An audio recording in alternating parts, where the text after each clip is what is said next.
Arrancamos ya Generación Euro, esta segunda Generación Euro de la semana del martes 23 de enero de 2024, saludando al mejor economista de España, que además tengo yo mucho gusto siempre que nos honre con su presencia en Periodista Digital. Doctor Daniel Lacalle, ¿cómo estás? Feliz semana.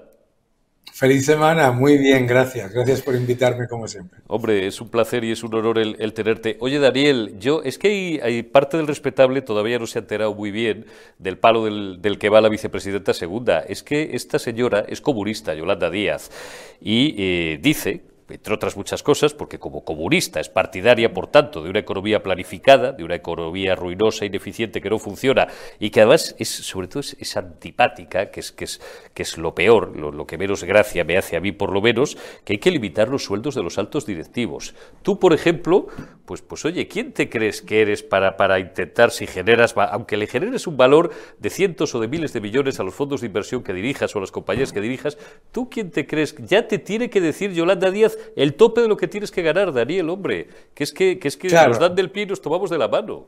Bueno, ella, por supuesto, como tú bien dices, es pura ideología comunista de toda la vida y, claro, no es que no lo sepa, pero cualquier persona puede entender que no le subes los salarios a la gente limitando los salarios de los que más ganan. La riqueza no es una tarta estática que se reparte y que se decide, sino que o se crea o se destruye, ¿no? Y claro, ella lo que parte de la base es que los salarios de los directivos son injustificados, ¿no? Pero lo que no dice es que en las empresas esas a las que ataca, que son fundamentalmente las grandes empresas, o sorpresa, los salarios y el puesto de trabajo de las personas de todos los niveles son mucho más mayores, muy superiores, son hasta el doble, más del doble en muchísimos casos que los salarios que se pagan medianos en España. Es decir, lo que no está diciendo ella es que la gente, cuando hay una convocatoria de empleo en una empresa del IBEX, la razón por la que se presentan 10, 12 candidaturas por cada puesto disponible es, por supuesto, porque los salarios que se pagan son mucho mayores, porque son más productivos y que lo que necesitamos son más empresas grandes, no ideas comunistas de limitar el sueldo de los directivos que no han funcionado para nada y que, de hecho, siempre han sido contraproducentes. Pero lo más importante es que venderle a la gente que le vota que reducir o limitar el salario de 75.000 directivos va a subir los salarios de 20 millones de personas es una estupidez de tal calibre que solamente se le puede ocurrir, como tú dices, a un comunista, ¿no?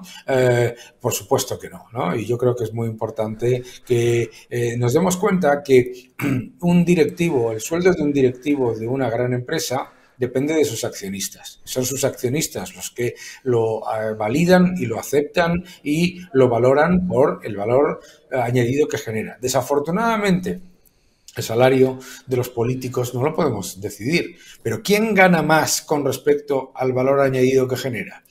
Un alto directivo del IBEX que gane, pues eso, 300.000 o 350.000 euros, me da exactamente igual, o una mujer como ella, que gana 80.400 euros, más casa, más los gastos pagados, viviendo de los demás, ¿no? Claramente, para mí, desde luego, no hay ninguna duda de que es mejor y más justo el salario de una persona que crea valor, riqueza y empleo de 350.000 euros que el sueldo de una persona que gana 80.400 más gastos pagados, más peluquería, más los vestidos, más la casa, porque todo tenemos que, no es que gane 80.400, es todo lo que va, más chofer, más seguridad, etcétera, etcétera, etcétera.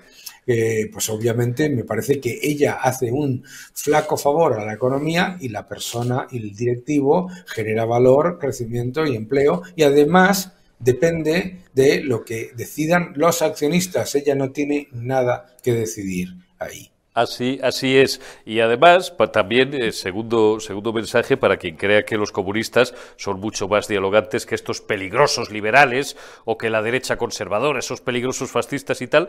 Esto es lo último, lo penúltimo, no, lo último, lo de las últimas horas, que ya aprobó la última subida del salario mínimo hace no demasiados días por sus caireles morenos, negociándolo con sus dos amigos, y solamente con sus dos amigos, que son el señor Sordo y el de la Pasmina, y ella, que es la líder del tercer sindicato, que es el propio gabinete. Ahora amenaza a Garamendi y amenaza a los empresarios en lo que tiene que ver con la reducción de la jornada laboral, ¿no?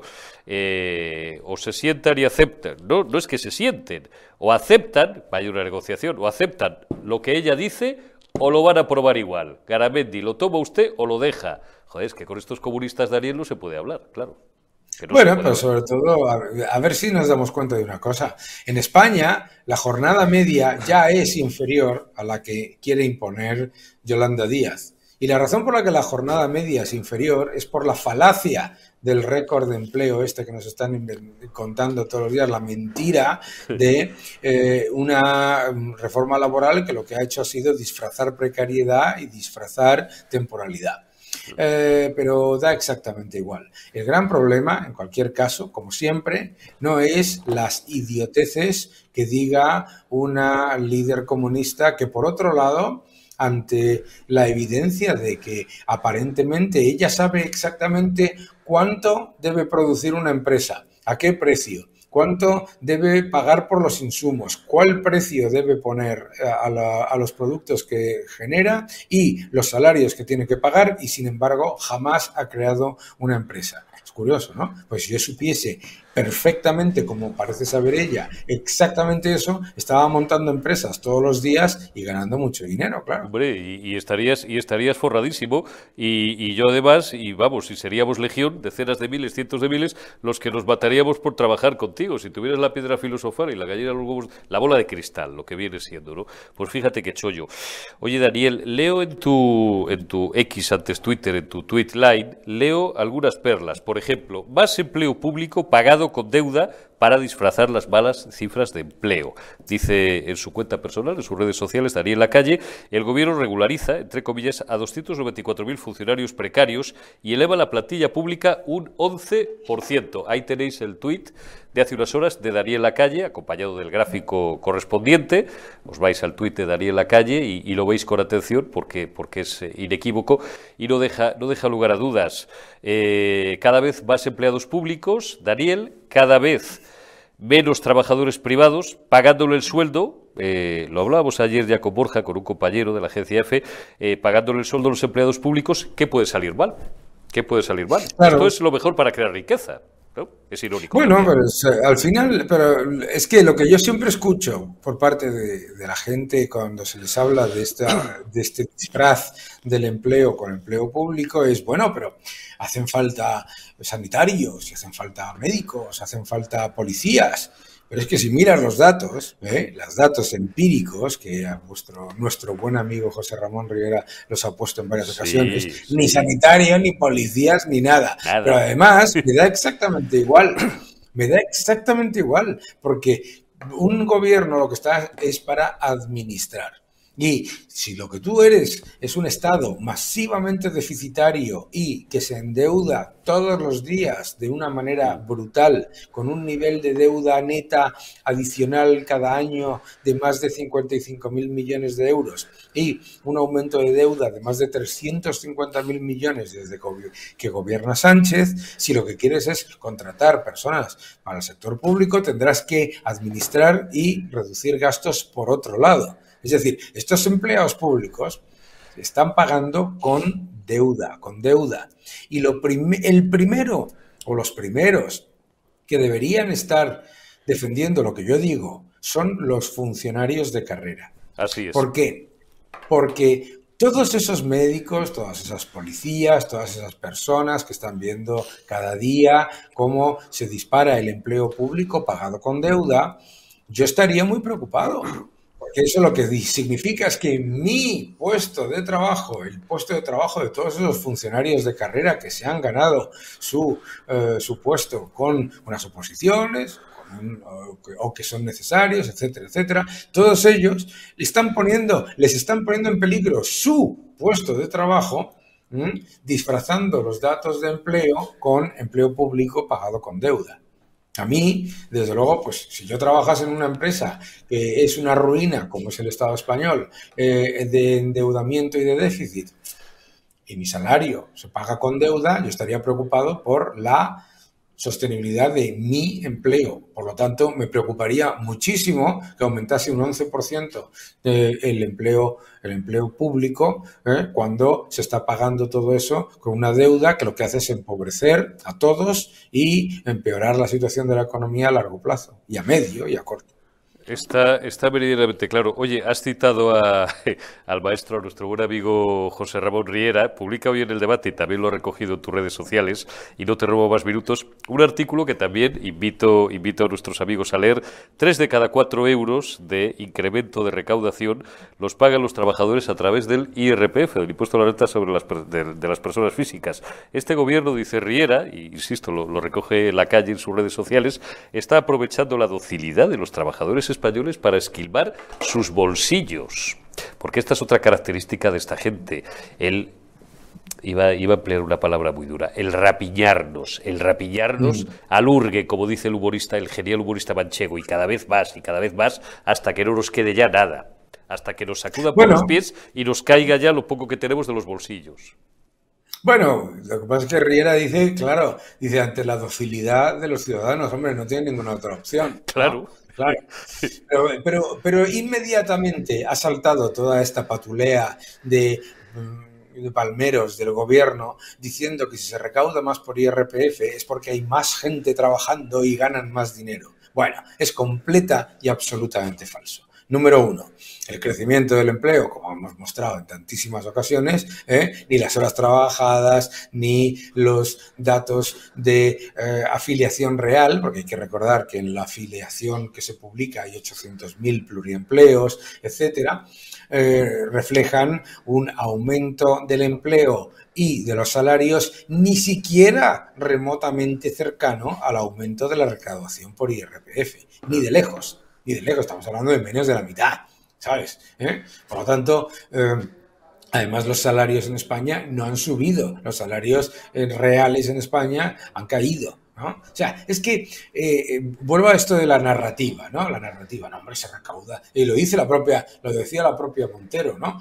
Se recauda más, señor Feijóo, porque nunca ha habido más personas trabajando. Bueno, 20,8 millones de afiliaciones, de las cuales 800.000 son pluriempleos y 350.000 son un aumento el aumento de empleados públicos, más de 3,5 millones, pues oye, pues me parece que no es para decir eso. Pero en cualquier caso, incluso si consideras el aumento de empleo oficial más el aumento de salarios nominales oficial, en cualquier caso, el aumento de recaudación por IRPF viene de crujir a todos los que nos están viendo, y a los que no, también. Y a los que no también. La última, rapidísima, porque recoges también en tus redes un artículo de Rotellar de esta mañana, bueno, pues diciendo lo que hemos insistido ya en los últimos tiempos aquí hasta la saciedad, Daniel. Estos tíos espantan al inversor extranjero. No solamente espantan al inversor extranjero, espantan hasta el propio, que se está alargando. Siempre recordamos Rafael del Pino, después dio su Johnny Baz, que ya les dio hace unos meses, hablando de que iban a empezar a desinvertir. ¿Quién va a venir de fuera? Tú, que eres probablemente el mejor conocedor de las manos fuertes del mercado, como se dice en terminología financiera y bursátil, ¿quién va a venir de Chicago o de la City a meter aquí un duro? ¿O qué multinacional norteamericana o yo qué sé, o japonesa va a querer meterse en el jardín este de España, donde te cambia la ley cada media hora, donde hay una inseguridad jurídica, por tanto, y una falta de confianza que al final es lo peor, creciente y que lejos de amainar, arrecia? Es que además es alucinante, porque es que en Davos tuvo la desvergüenza el presidente y el ministro de Economía de decir que nunca había habido un aumento tan grande de inversión financiera directa extranjera. Es que es completamente falso. La inversión extranjera ha caído y está por debajo de los niveles del 2018, pero no por debajo de los niveles del 2018 un 2%, sino un 40%, ¿sabes? Claro. Es que es alucinante, pero les da igual, porque como el problema aquí es de propaganda, pues ellos lo dicen, oiga, nunca ha habido más empleo y nunca ha habido más inversión extranjera directa. Y claro, la gente no se va a poner. Este señor ha mentido 8 veces en menos de 30 segundos. No, eso lo tenemos que hacer los demás, claro. Como luego pues tienes a todo ese elenco que vive de defender que el gobierno lo hace todo bien, pues tenemos que hacer el doble de trabajo. Está claro. Daniel Lacalle, doctor en Economía, muchísimas gracias, como cada semana, por dedicarnos estos minutos valiosísimos a los amigos y oyentes de Periodista Digital a Generación Euro. Cuídate mucho y hasta dentro de unos días. Hasta dentro de unos días, gracias. Un abrazo, Daniel, gracias.